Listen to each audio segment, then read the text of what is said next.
नमस्कार, मी राजेश खिस्ते साक्षी financial services मध्ये आपलं स्वागत करतो. गृह कर्जासाठी अर्ज करणाऱ्या अनेक ग्राहकांपैकी साधारण 10% ग्राहकांचं कर्ज या न त्या कारणानं नामंजूर होतं. अशा वेळी ग्राहकांनी गृह कर्जासाठी जी प्रोसेसिंग फीस भरलेली असते ती त्याला कोणतीही बँक परत करत नाही, कारण ती नॉन रिफंडेबल असते. काही बँकांमध्ये गृह कर्जाची फाईल सबमिट करून घेण्याआधीच प्रॉपर्टीचा सर्च रिपोर्ट, व्हॅल्युएशन रिपोर्ट हे सगळं करून घेतात. त्याचा खर्च हा ग्राहकालाच द्यावा लागतो. मात्र हे सगळं झाल्यानंतरही ग्राहकाचं कर्ज मंजूर होईलच असं काही नसतं. कारण मालमत्तेचा सर्च रिपोर्ट जेव्हा बँक घेते तेव्हा ती प्रॉपर्टी क्लिअर आहे का, मागील 30 वर्षाची टायटल चेन डॉक्युमेंट्स उपलब्ध आहेत का, एखाद्या केसमध्ये प्रॉपर्टीच्या मालकाचा जर मृत्यू झाला असेल आणि त्यानंतर ती मालमत्ता त्याच्या वारसाच्या नावावरती झाली असेल तर ती सक्सेशन सर्टिफिकेटच्या आधारे झाली की स्वयं घोषणापत्राच्या आधारे झाली, त्या मालमत्तेच्या हक्कासंबंधी, वाटण्यासंबंधी काही वाद तर नाहीत ना, असे सर्व विषय बँक सर्च रिपोर्टच्या माध्यमातून अगोदर बघून घेते. तसंच ज्या मालमत्तेवर बँकेला कर्ज द्यायचंय ती मालमत्ता बांधकामाच्या मंजूर नकाशानुसार बांधली आहे का, मालमत्तेची स्थिती राहण्यायोग्य आहे का, आजूबाजूचा परिसर कसा आहे, मालमत्तेचं व्हॅल्युएशन जे आहे त्यानुसार ग्राहकाला तो जेवढ्या कर्जाची मागणी करतोय तेवढं कर्ज देता येतं का, हे सर्व बँक व्हॅल्युएशन रिपोर्ट पाहून ठरवत असते.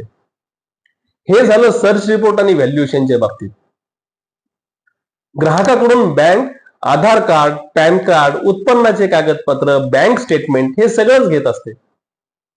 आधार कार्डवर जो ग्राहकाचा पत्ता दिलेला असतो त्या पत्त्यावर ग्राहक राहतो का, हे कर्ज देणारी बँक व्हेरीफाय करते. आधार कार्डवरती जो पत्ता नमूद केलेला असतो त्या पत्त्यावर ग्राहक राहत नसेल तर तो राहत असलेला घराचा दुसरा ऍड्रेस प्रूफ द्यावा लागतो. ग्राहकाचा पॅन नंबर वापरून बँक त्याचा क्रेडिट रिपोर्ट बघते. त्यात ग्राहकानं अगोदर कोणतं कर्ज घेतलेलं आहे का हे कळतं.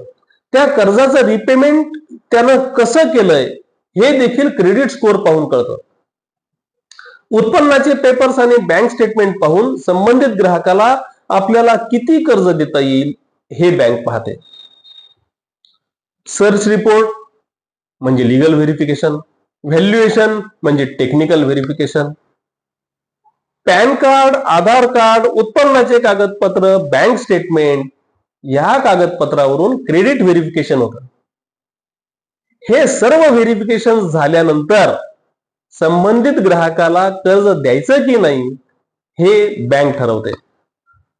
ग्राहक जी मालमत्ता खरेदी करतोय त्या मालमत्तेचे कागदपत्र किंवा अगोदरचे व्यवहार हे नियमानुसार झालेले नसतील किंवा विक्रेत्याकडे संबंधित मालमत्तेचे कागदपत्र उपलब्ध नसतील किंवा त्या मालमत्तेच्या मालकी हक्का संबंधात काही वाद असतील तर बँक अशी मालमत्ता खरेदी करण्यासाठी कर्ज देऊ शकत नाही. संबंधित मालमत्ता जर बांधकामाच्या नकाशाच्या अनुसार बांधलेली नसेल तर ग्राहकाला कर्ज मिळण्यासाठी अडचणी येतात. ग्राहकाचा सिबिल स्कोअर जर कमी असेल, म्हणजे ग्राहकानं जर अगोदर कुठलं कर्ज घेतलं असेल आणि त्याची परतफेड नियमित झाली नसेल किंवा ग्राहकानं यापूर्वी कर्ज घेतलं पण ते भरलंच नाही तर अशा वेळी संबंधित ग्राहकाला बँक कर्ज नाकारू शकते.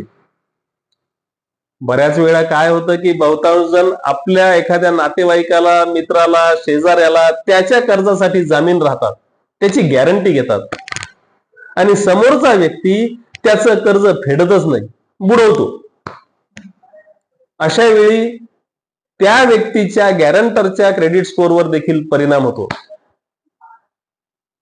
अशा व्यक्तीच्या गॅरंटरला बँक कर्ज नाकारते.